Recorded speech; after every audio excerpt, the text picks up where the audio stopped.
which is The Wedding Date, starring Deborah Messing and Dermot Mulroney. For some reason, when I thought of this video idea, this was the first movie that I thought of. It's not my favorite, but it's one of my favorites. And also, I love this cover. I was very excited to show it. I think they look so cute in this picture. And also, Deborah is just beautiful. Especially, like, look at her. Look at her. She's gorgeous. I think before I get into all of my favorite parts and everything, I'm going to flip this over and show you the back. You can see some pictures from the movie. This is one of my absolute favorite scenes, which I'll talk about shortly.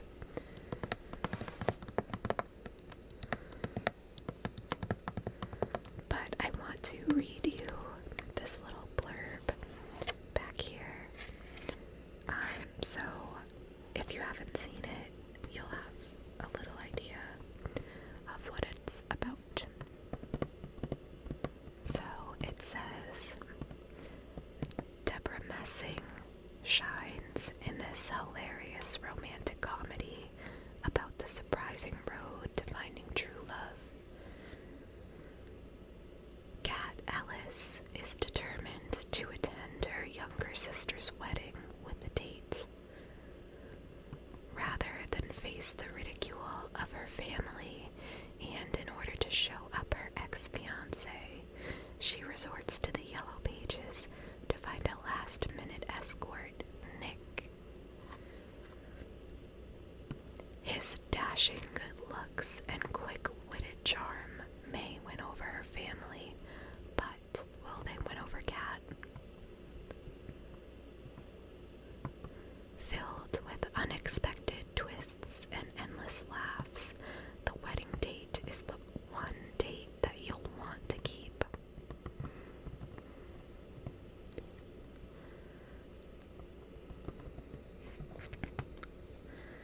So that gives you an idea of the plot, and you can see it is very much relying on one of my favorite tropes of all time, which is the fake dating trope.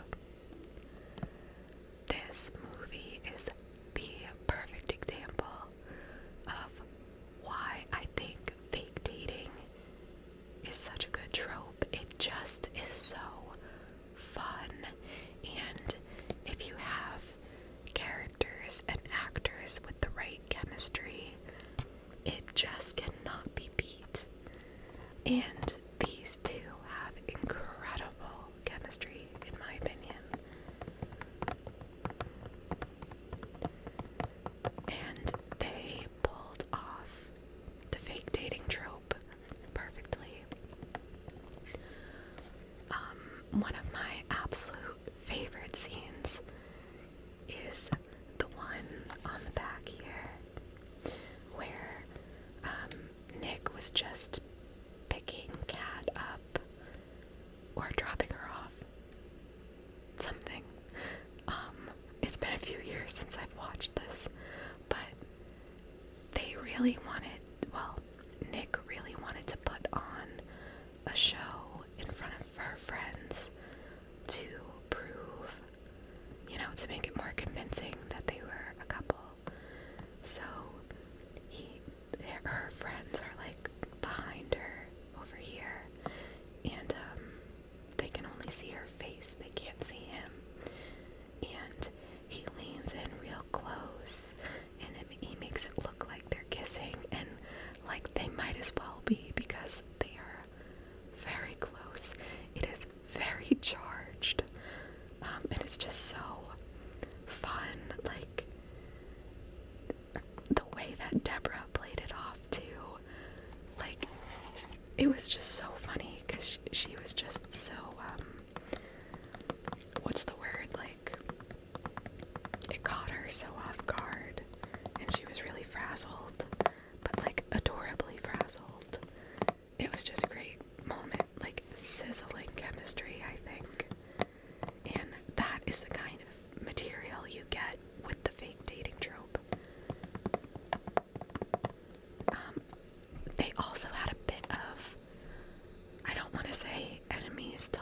sisters because they were never really enemies, but they did have a lot of fun, like, conflict with each other.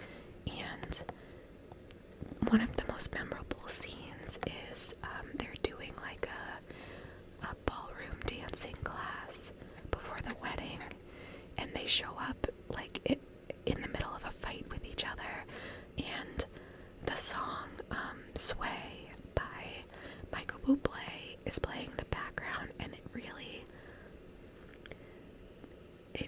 sets the scene for them like going at each other while also trying to learn the steps and dance with each other. And like there were parts in slow motion, and like she stomped on his foot, and they were just like going at each other verbally while they were dancing, and it was great. And then by the end of it, they were laughing it off together, it was really sweet. So it had like that spice and that chemistry, and then it ended very sweetly, which I loved. Another really great scene, and also another really great soundtrack moment, was the first time that they hook up with each other. They're like in a boat in her yard. Like it sounds very weird on paper, but like it doesn't sound like that should be a great setting for a hookup, but they pulled it off. And the song that was playing was Secret by Maroon 5. And this movie came out in like 2005, so it was like early Maroon 5. It was Maroon 5 in their prime. And that's a great song, and it just fit the scene so well. Oh, so good. Another really good part of this movie is one of the side characters, which is Amy Adams. She played Kat's sister who's getting married, and it's a part that I think very easily could have been unlikable, but Amy played it in a way that like she was so charming that like you couldn't help but like her, which I liked because normally I feel like you don't like that character. Like it kind of reminds me of 27 Dresses. I think it's like Katherine Heigl's sister is getting married, and I did not find her sister likable at all, but that is not the case with this movie, so that's fun. This movie also has one of my favorite lines in a movie ever, which is it's this scene where Nick and Kat are kind of having like a break in the action. Like, of course, it's a very busy weekend because it's a wedding weekend, and he's learned so much about her and her family. He's kind of been there and seen it all, and they're laying on this bed kind of taking a break, and Kat says to him, "I've been spilling my guts to you all weekend, and I feel like I don't know anything about you." And Nick tells her a couple of random things, like he says he doesn't like anchovies or something, just little things. But then he says, "I think I'd miss you even if we never met." Oh my god, I want to scream. That line. I want to know who wrote that line specifically. I want to thank them so much. The first time I heard it, my jaw hit the floor. And I had to pause it and like take laps around the house, you know. It was one of those moments. I just think this movie is so underrated. So I wanted to start with it because I highly, highly recommend it if you're looking for a nice... This is like an hour and a half too, so it's like the perfect length, I think. So if you're looking for something nice and light, but steamy, kind of, to watch on Valentine's Day, I recommend this one very much.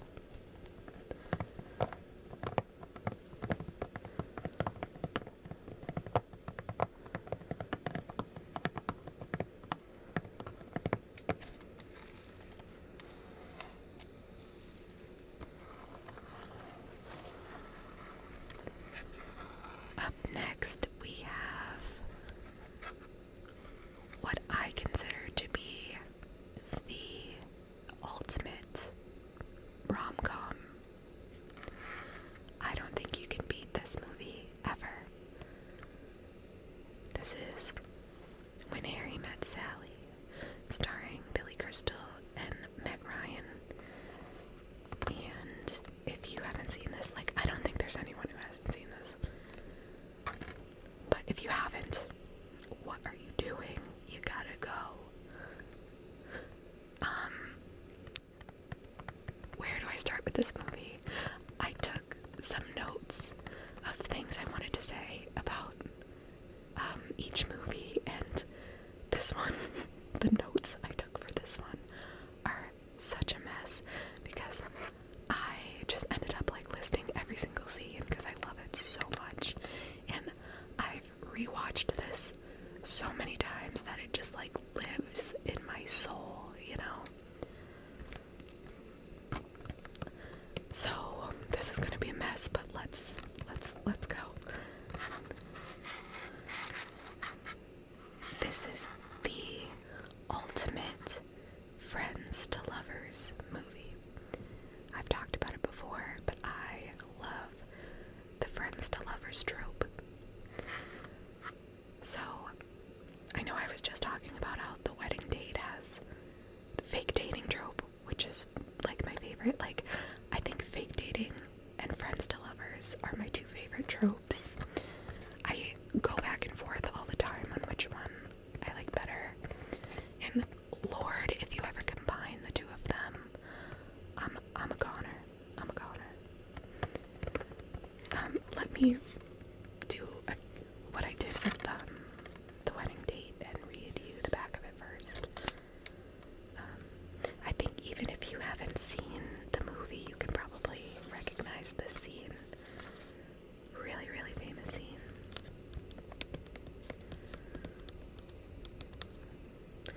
So, this is what the blurb on the back says. From acclaimed director Rob Reiner comes the explosively funny romantic comedy classic starring Billy Crystal and Meg Ryan. Sex always gets in the way of friendships between men and women.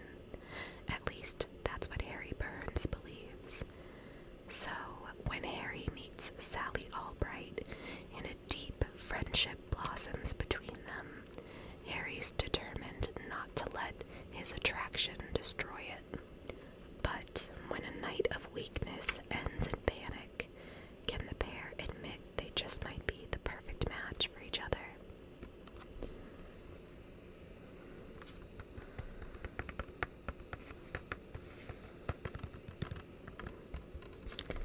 So that was the little blurb. I love so many things about this movie. I love how, again, I love the chemistry between the two leads. You can't have a good romantic movie without good chemistry, so I'm gonna end up saying that for every movie probably, but great chemistry. I love Billy Crystal in this movie. He's so funny. And, you know, has he done any other romantic movies? I'm curious to know. I think he's only done maybe a couple other ones. I'm surprised I haven't seen any other ones. I'm gonna have to do some research now. But I love how this movie spans like several years. And it follows Harry and Sally from when they meet to like 10 years into their friendship. also love the little interludes with all of the older couples talking about their love stories. My favorite one is the woman talking about when she met her husband, and she said she was with her friend Maxine, and she saw her husband crossing the room, and she figured that he was coming over to talk to her friend Maxine, because people were always crossing rooms to talk to Maxine, but he wasn't. He was coming to talk to her. And that just always stuck out to me as the sweetest story. I love, I think a big part of love is being noticed, and I think that's why that stuck out to me, that he noticed her and sought her out when she felt very unnoticeable and unremarkable.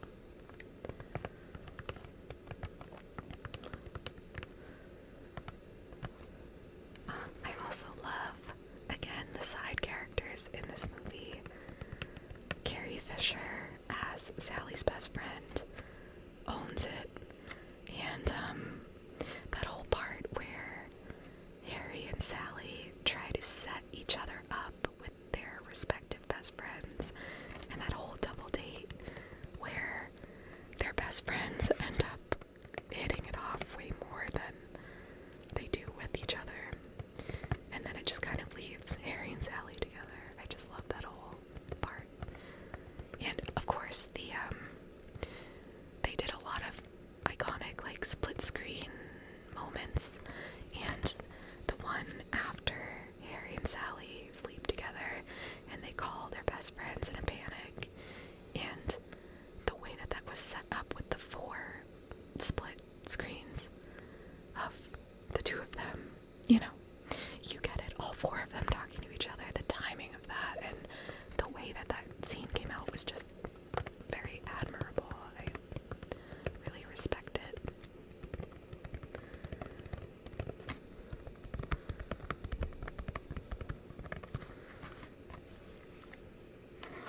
I also love that this is sort of like a holiday movie. Not really, but it features a lot of holidays. Like no, I don't think it features Thanksgiving. Mostly Christmas and New Year's, but I always consider it like a New Year's movie. Especially because of the end, of course, where it's on New Year's. And that's another part of this movie I love, is the whole end scene. Where Harry is running to catch Sally before midnight so he can tell her how he really feels about her.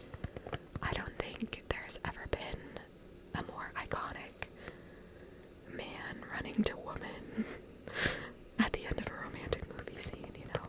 That's such a cliche now, but I think this was one of, if not the first movies to do that, and it's never been done better, in my opinion.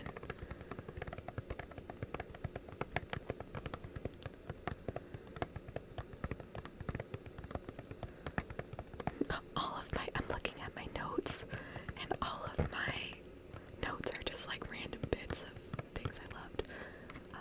When they do the pecan pie voices at that little art gallery, when they're just being like goofy together, and Harry's making Sally repeat after him in that silly accent.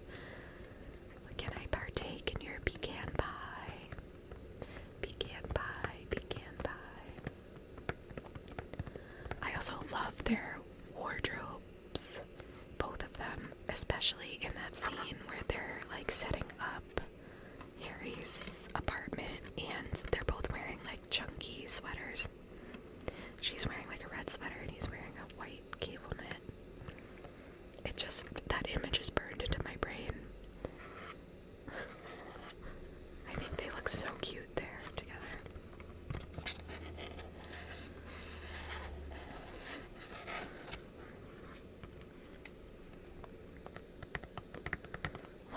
other favorite scenes is when they are checking out a karaoke machine and they start singing Surrey with the Fringe on Top. I just think it's so cute how they can be so silly together. And yeah, I just love that scene.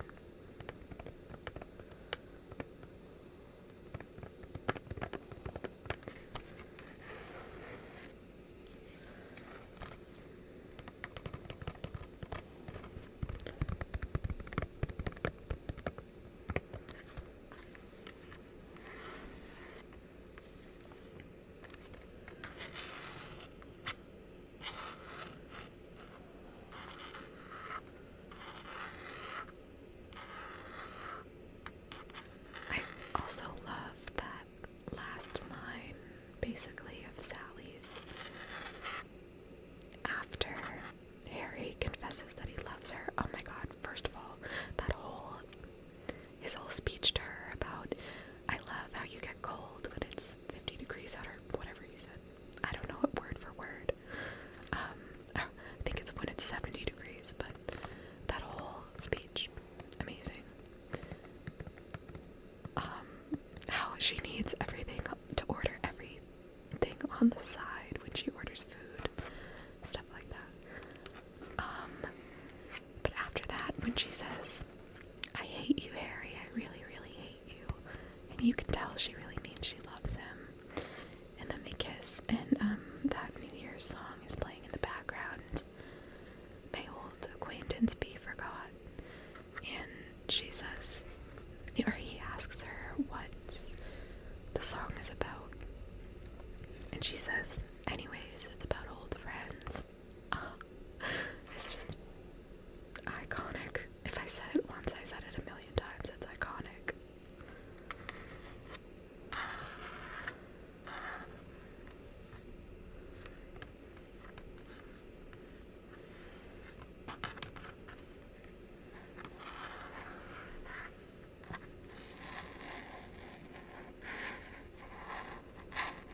Next, I want to go into this movie because I think it segues well from When Harry Met Sally. I find them kind of similar. Kind of. This is The Broken Hearts Gallery. Starring, does it have their names on the front? I don't see them. But it stars Dacre Montgomery and Geraldine Viswanathan, which, funnily enough, they are both Australian actors, but they're playing Americans in this movie. I just thought that was funny how that happened. Anyways, this movie just came out a couple years ago, and it's already one of my favorites. I personally think it's the best rom-com of the past, like, at least 5 years, but probably closer to 10. It's kind of similar to When Harry Met Sally, only in terms of how New York is like a big part of the setting. Like, I don't know. It's set in New York, okay? And also, it has, I guess it's really not that similar. I just find it similar in my head because of A, that it's in New York, and B, they both have really iconic karaoke scenes, I think. Okay, let me flip this over and I'll read you the blurb before I get, oh look, there's the karaoke machine. Scene. There's the karaoke scene. Oh my goodness. Okay. Oh yeah, there's, what's her name? Is it Geraldine Peters? No, not Geraldine. Something Peters. She's like a Broadway singer. Sorry if you're a Broadway fan, I can't think of her name. Okay, let me read this blurb for you.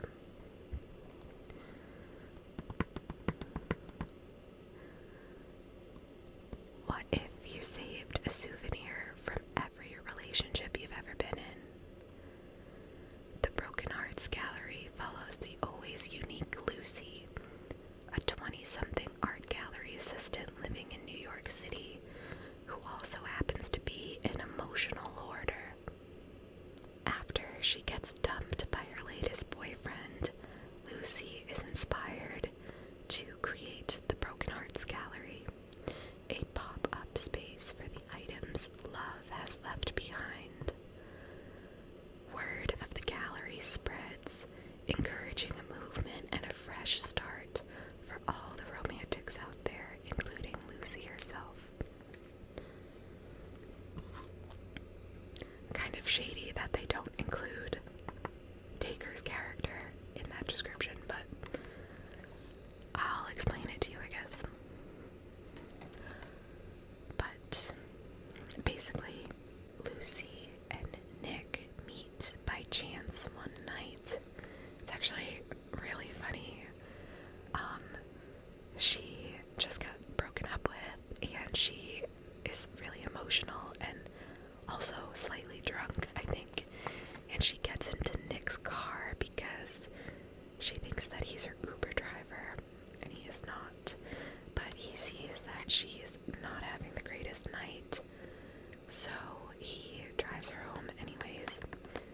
And then they run into each other again, and then from there, they kind of develop a friendship and a working relationship, sort of. And then they fall in love, you know how it goes. But I thought, again, that they had great chemistry together, and it wasn't like, I wouldn't describe it as like sizzling chemistry, but it was a very like comfortable, like loving, like they really nailed the friends part of friends to lovers. Like they just had so much fun together, and it was just really enjoyable to watch them interact with each other. Lucy is very charismatic and quirky, and not in an annoying way, in my opinion. Probably if I knew her in life, I'd probably be annoyed with her, but as a character, it's fine. And then he's more of like the everyday, down-to-earth, but he plays off of her really well. He knows how to tease her, but also be serious with her. So I just think they bring out different sides of each other. I always love that kind of like sunshine and cloudy dynamic, you know.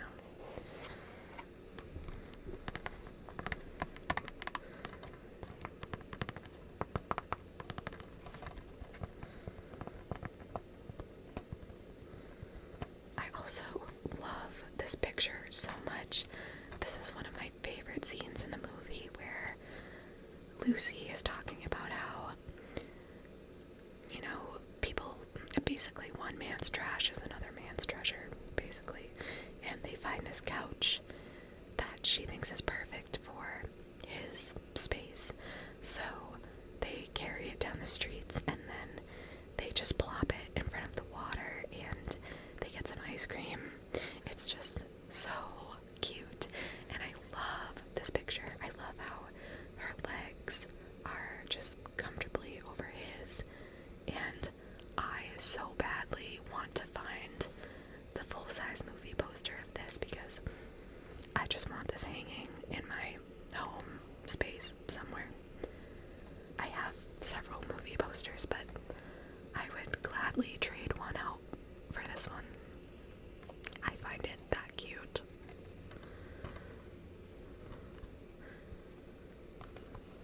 Yeah, so here's that karaoke scene. Oh my god, they sing "Don't Go Breaking My Heart," which for the Broken Hearts Gallery is just perfect song choice. I really love a good soundtrack.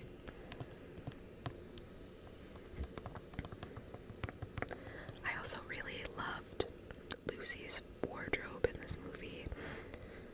Someone pointed out that she actually re-wears a couple of her dresses, and I just love that. It's so realistic and unique.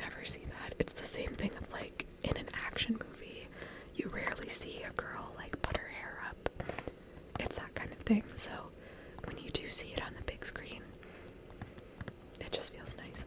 You're like, hey, I do that too, you know. I rewear my clothes.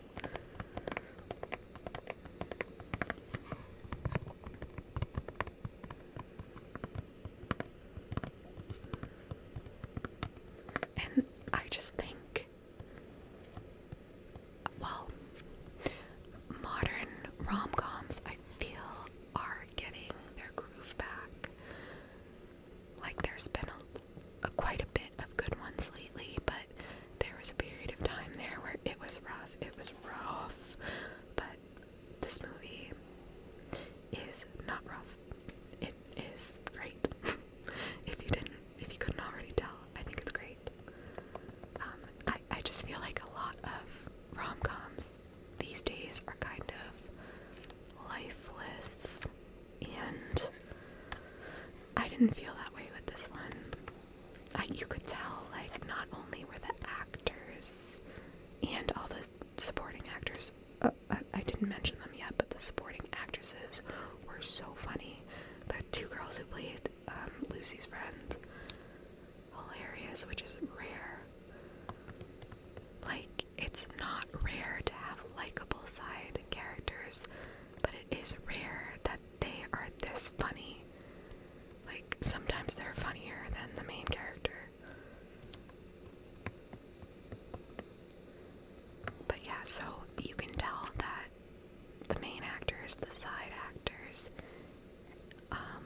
and the director, like, everybody was just bringing their A game, and you can tell they just really wanted to make, like, a classic, good rom-com, and I respect them so much for that. I'm very thankful, and I'm gonna be rewatching this many, many times over the years. I think I've already watched it, like, probably 5 times, and it just came out a couple years ago.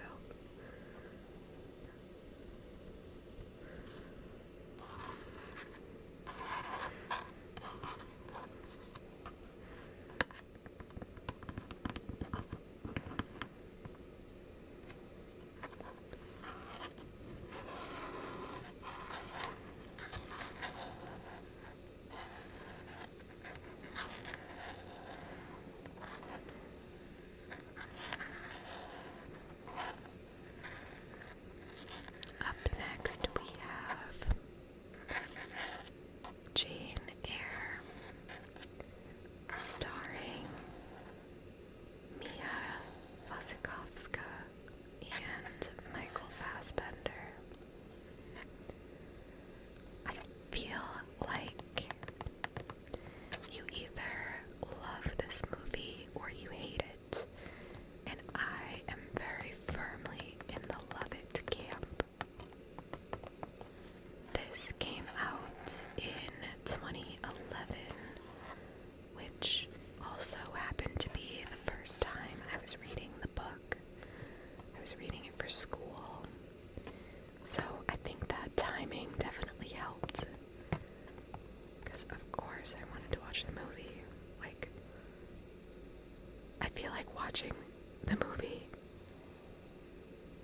after you read the book is like part of the fun of reading the book, like knowing you have the movie at the end of it.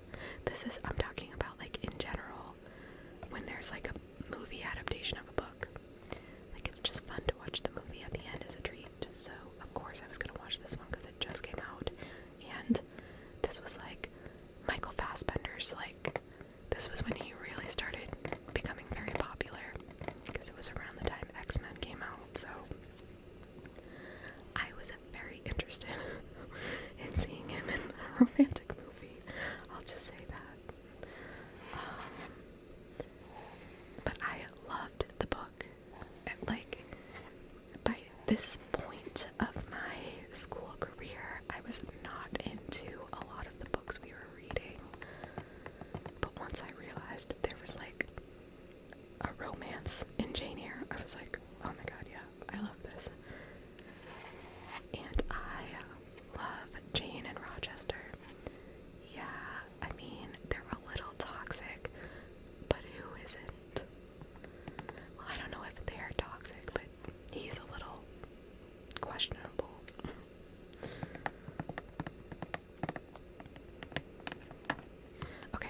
let me turn this over and read the blurb for you.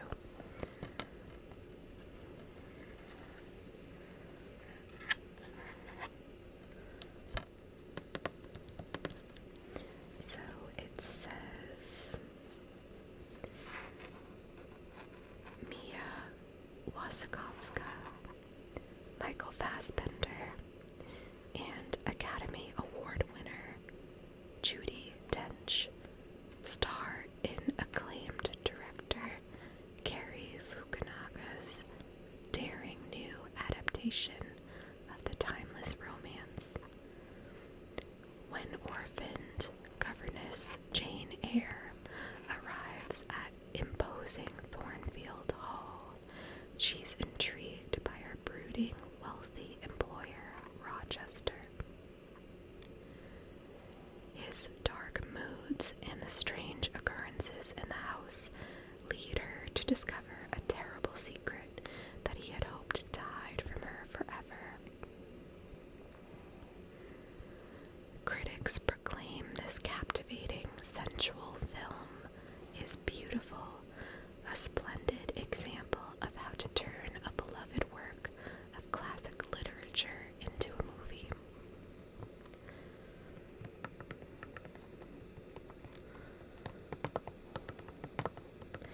I'm actually really curious about the other adaptations. I don't know if I'm curious enough to watch them because I have seen clips from the other ones and I'm not that big of a fan, but I'm curious because, like I was saying, you either love this movie or you hate it, and if you love one of the other adaptations, you probably hate this one. I don't know, this one, I'm trying to think of how to describe it. It's more understated and quiet, I think. Jane is much more reserved in this movie than I think she is in other movies. So I think a lot of people did not like that. But I found that relatable, and yes, I thought she was reserved, but I never thought that it was I never found her unlikable or boring. I think that Mia did a great job of having a balance between Jane hiding sort of how she feels inside, but also Mia would kind of play it in a way that the audience could know how she was feeling, you know. And of course, Michael, he always does a great job. So does Mia. I've seen quite a few of other movies that Mia has done, and she's just top notch. And again, I have to say it, they have great chemistry together.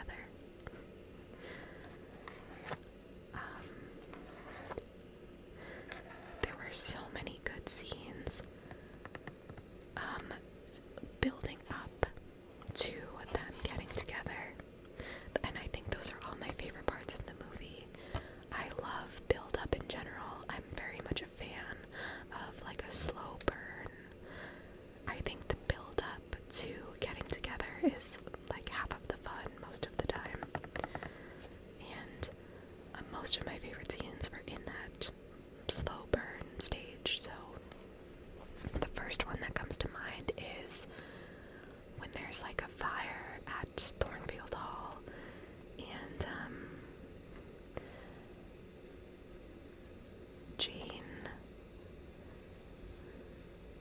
warns Rochester about it, and then she falls asleep in his chair, and when she wakes up, he's back after they've put the fire out, and he's just looking at her, and my God, the way he's looking at her, I don't even know how to describe it, but that man was in love, and that man wanted her. That's all I'll say. It's burned in my brain. And then that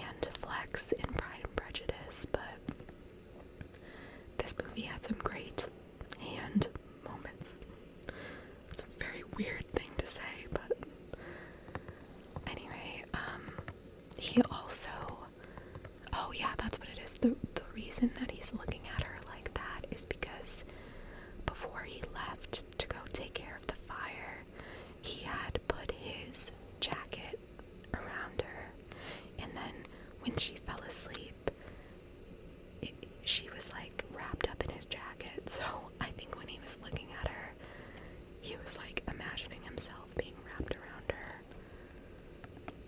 and I hence the look that he was giving her.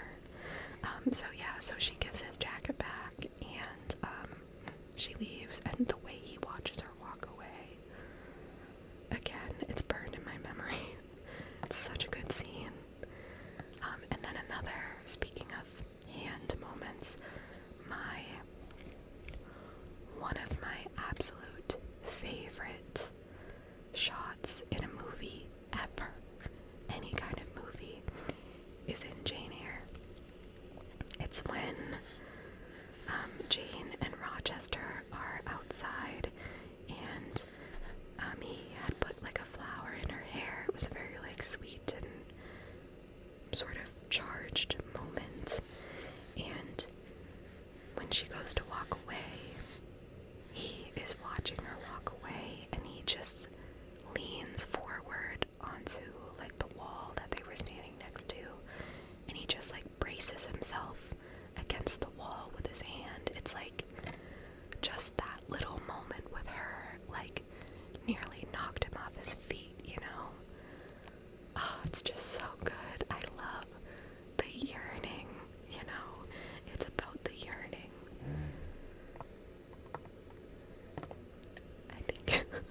I think you just heard my dog kind of, yeah. This movie also has another one of my absolute favorite lines in a movie ever, which is basically, I think it might be basically word for word from the book, but it's when Rochester is about to propose to Jane, and he says, "I have this strange feeling with regard to you, as if there's a string under my left rib tightly knotted to a similar string in you." And I've just always loved that idea that, like, you could be tied to somebody, like your heart could be tied to somebody else's. Very much like Invisible String by Taylor Swift. You know, I just love the idea of fate and just the image of like two hearts being tied together. Not literally, ew. Not literally, metaphorically, okay? Oh my god. Anyways. Yeah, so that's one of my favorite lines ever. And then once they get together, it gets really messy. You know, she discovers his wife that he's had hiding in his attic, you know, just typical conflict. Very normal.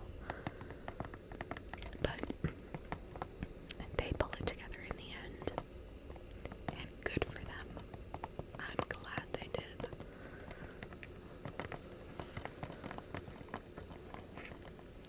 Okay, the last movie that I'm going to talk about is A Walk to Remember, starring Shane West and Mandy Moore.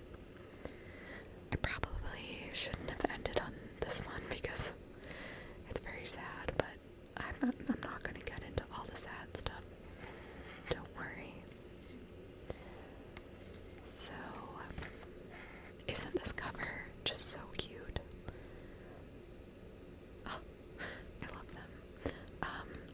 This is such a classic movie.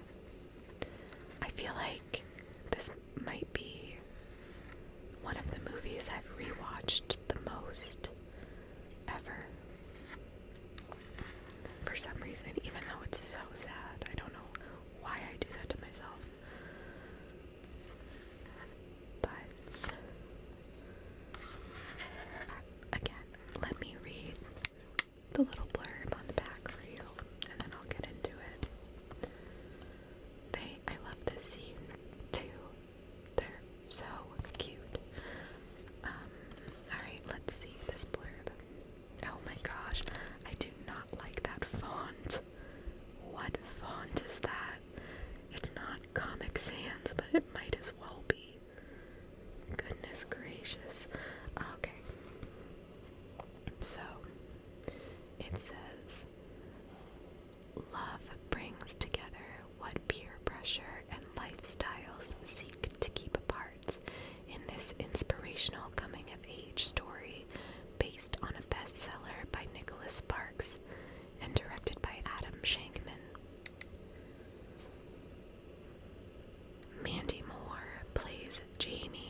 and I hadn't seen A Walk to Remember yet.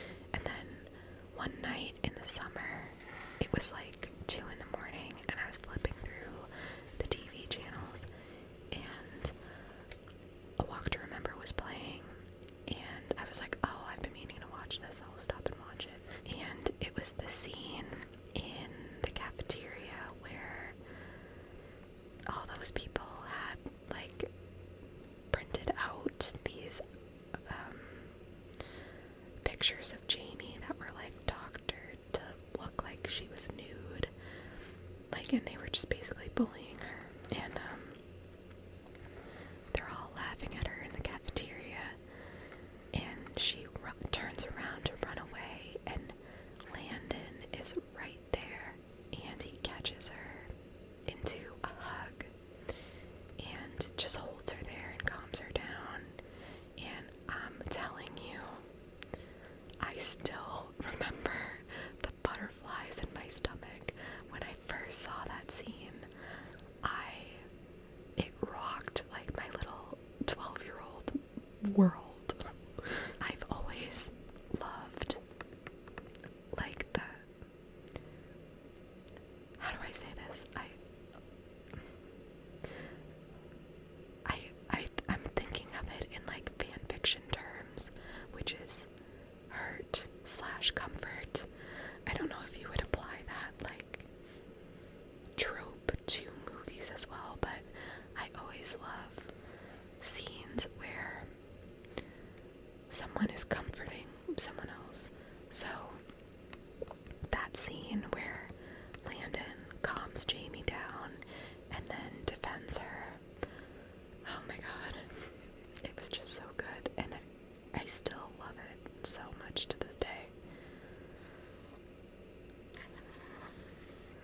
I also, just their whole build-up was incredibly well done. In that whole section where they're in the play together, when they're rehearsing, and then the play itself where Landon, like, loses his mind while she's singing, and you can so clearly see him falling fully in love with her in that moment. And Shane West played that moment so well. The looks on his face throughout that scene, incredible acting. And then the second she's done singing, he kisses her. Oh my god, it's just so good.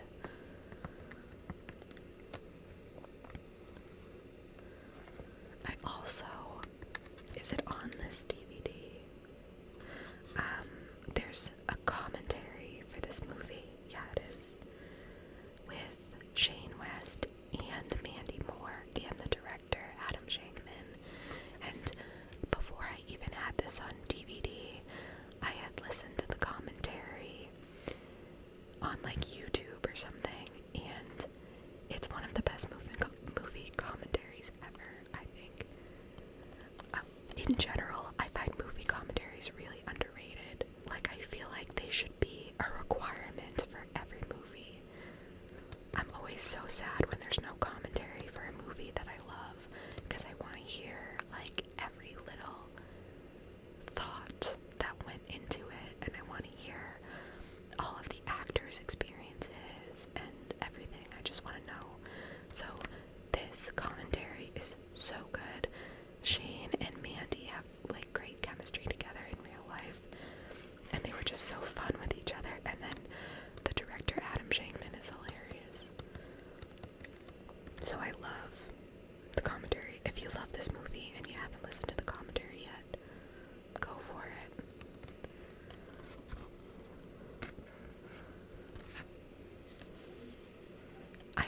I find it really sad when, even sadder than there not being commentary, is when there is commentary, but it's only with, like, one of the actors. Like, that just does not make sense to me at all. I just looked at the DVD for the wedding date, and the commentary's only with Deborah Messing. Like, why would they do that? Get Dermot Mulroney in there. I want to know what he has to say.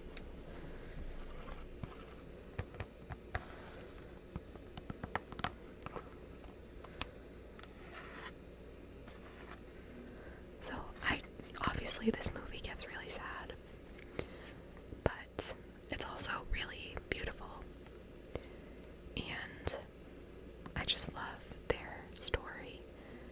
I love how Jamie helped make Landon a better person, and you know that his life has just changed forever because of her, and you know that he carries her memory with him, and it's just beautiful.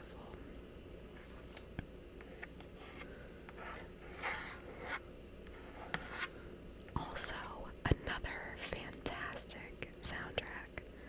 Switchfoot really, really understood the assignment.